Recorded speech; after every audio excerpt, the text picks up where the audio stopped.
Hello and welcome to day 2 of Professor Queen Bee's Nature Clinic. As of yesterday, as I did say, it is all free on the NHS. That's the Natural Health Service, and we're here today to help combat the alarming spread of nature deficit disorder.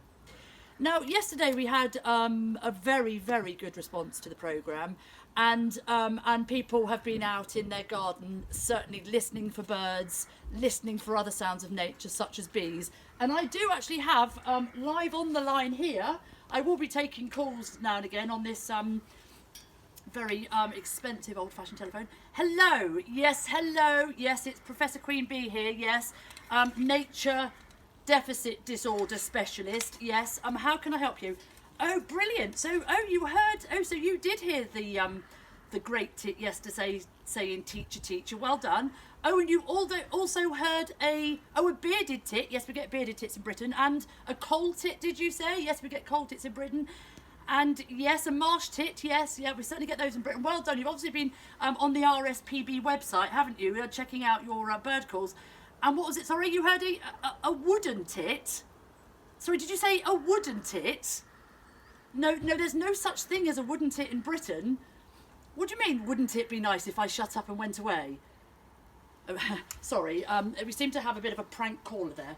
I do apologise. Anyway, today we're going to be using our eyes to have a really, really good look at the nature around us. Now, as I said yesterday, I'm actually broadcasting live from my garden here in Reading. If you've got a garden, get out in the garden. If you're doing your daily exercise, have a look for colours while you're doing your daily exercise, or just pop your head out of the window. Have a look at all the colours around us. Now, I do have, before we get going, I do have just a little bit of an eye test here for you. Can you see all that? I have my lovely neighbour over here, Ellie. Good afternoon, Ellie. Hello. Can you read? Let me just put it over here.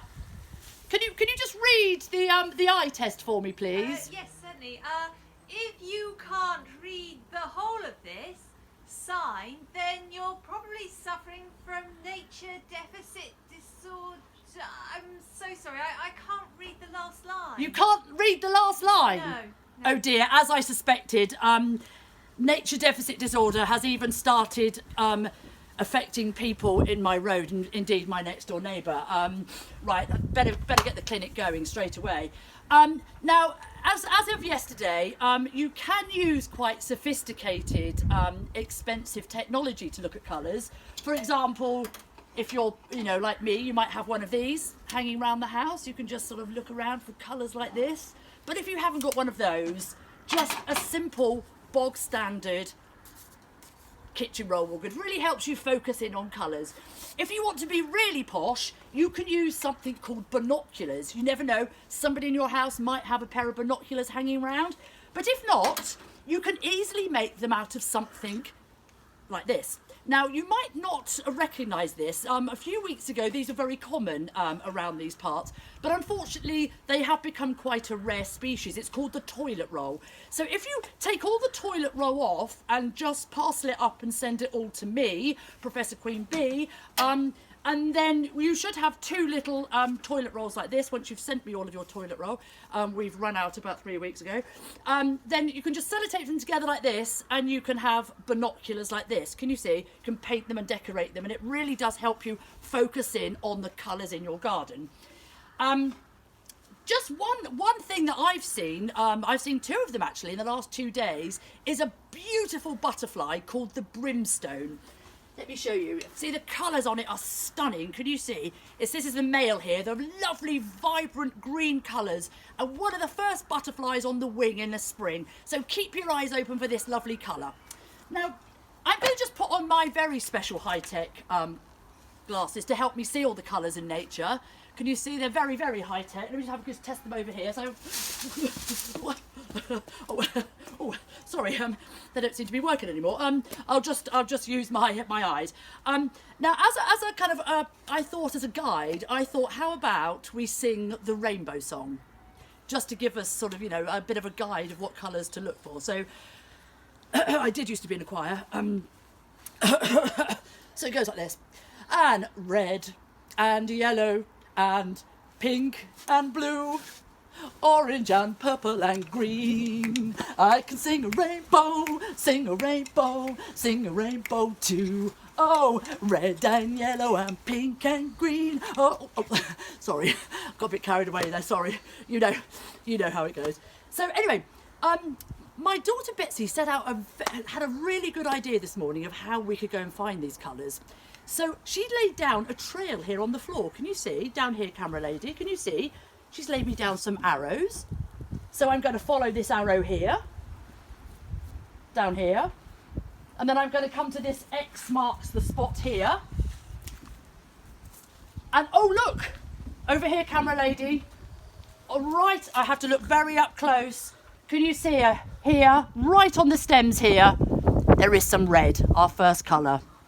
Earlier on when I was looking, I did actually see a little ladybird tucked up in the leaves, so you might well find ladybirds this time of year just coming out of hibernation. Oh, look at that on the ground. Another little arrow, can you see it going this way here? Like this, oh yes, oh, and another X marks the spot. And if you come round here, camera lady, can you see right in the middle of this beautiful blossom here on my plum tree in the garden? Can you see here? There's some lovely yellow pollen there. The bees are loving the nectar and pollen this time of year. A lot of the bumblebees have just come out of hibernation, sucking up the nectar. Can you see that yellow there? So I'm going to leave you guys to find the rest of the rainbow. And it'd be really good if you could maybe send in some of your findings to me at Professor Queen Bee. And so I'm just going to quickly give you the daily prescription, just so that you can remember what your task is today to help combat that nature deficit disorder. So I'm going to write the prescription for you to see if you can go out into your garden, pop your head out of the window, have a good look around your garden to see if you can find lots of colours in nature. Has to be in nature. Okay? And I think that because it has been quite a tough day, I'm going to recommend maybe even twice a day going out at the moment. So just twice a day. And I'll just sign it off. My lovely doctor's signature there. Yes, seems to be getting worse rather than better. Anyway, hope to see you all tomorrow here at the Nature Clinic.